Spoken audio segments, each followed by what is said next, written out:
These days, when you're buying a new car, you don't really have a lot of diesel options anymore. There's less and less options, unfortunately, even though we love diesels.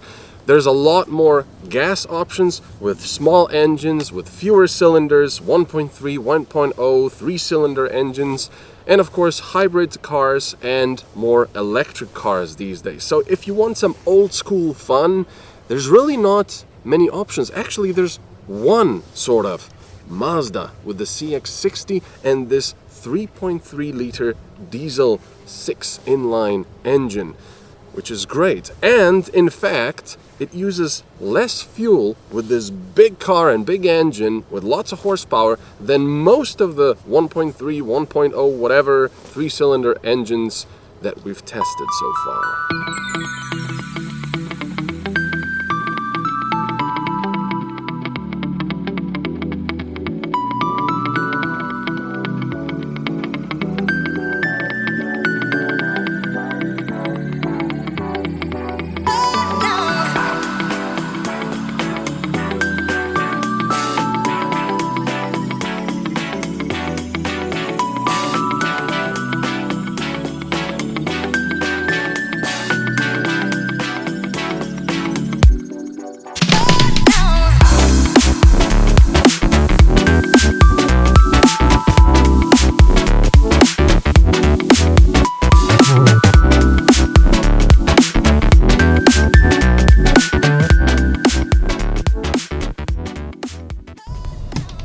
Snow, for once. I'm not really used to snow anymore because of, well, global warming. And unfortunately, we will not have very snowy winters anymore as a result, which sucks. So it's nice to come to a place like this where it actually does snow. And it's especially nice coming in a car like this, the Mazda CX-60 with this 3.3-liter diesel. And I'll get straight to the point. If you're looking for a luxury SUV with a proper engine, this is the car to get.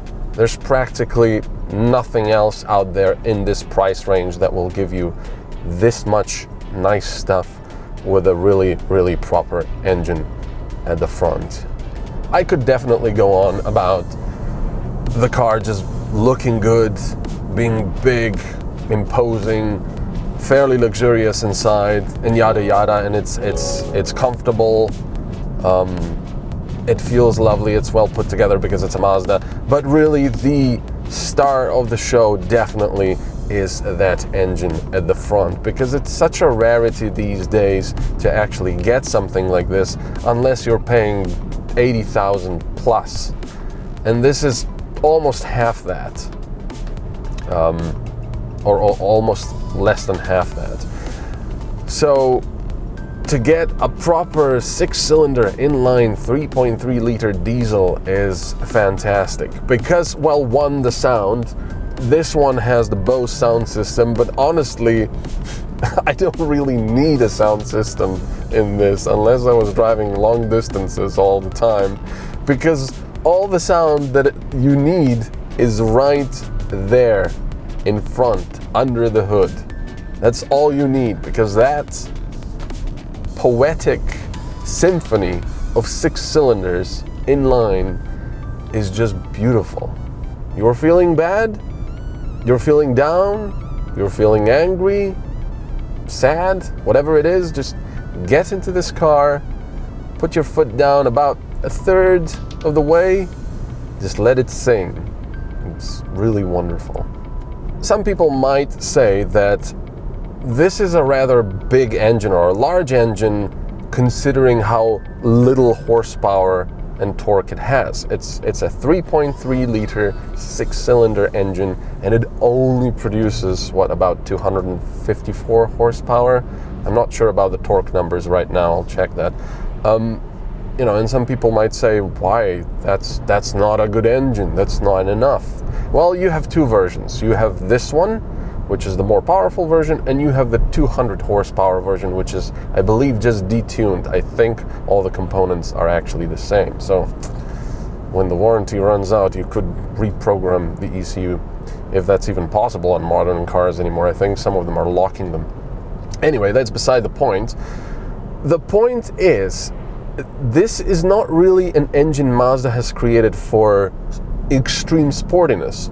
Bear in mind though that despite that, let me finish, this engine has been designed with emissions and consumption in mind. So those are the priorities: emissions, consumption, and smoothness. And it delivers on all of those. It's pretty darn brilliant, because right now my average fuel consumption is 6.5 liters per 100 kilometers, but that's bearing in mind that I was driving on the highway and not being that economical. I have seen this drop below 6 liters per 100 kilometers if you're driving it conservatively, which is just insane to me for a large car such as this. And with 3.3 and 6 cylinders, it's crazy that that's even possible. So Mazda has really done it. And of course, there's the emissions. So, could they get more out of this engine? Yeah, definitely. Did they want to? No, because again, fuel consumption, emissions. And speaking of sportiness, like I said before, even though this engine is designed mostly for emissions and consumption, yada yada yada, it actually goes quite well for such a big car.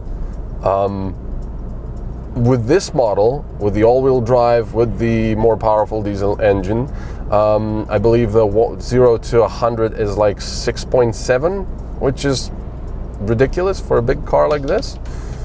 And bearing in mind that I've now fallen to 6.2 liters per 100 kilometers of fuel consumption.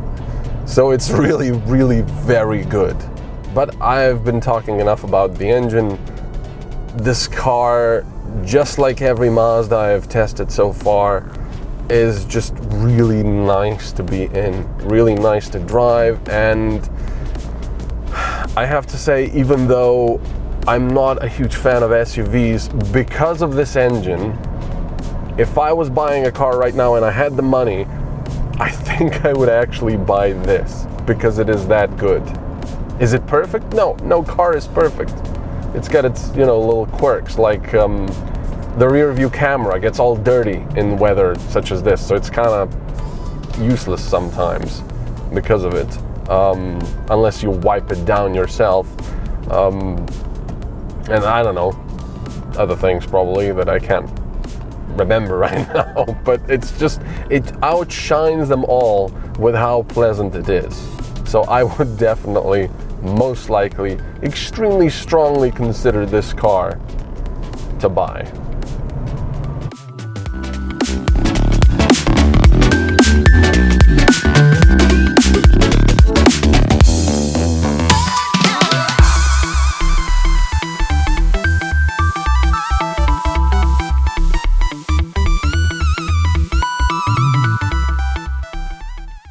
The base model starts at 46,500 euros. For the more powerful diesel with all-wheel drive and extras, you'll pay 64,000 euros.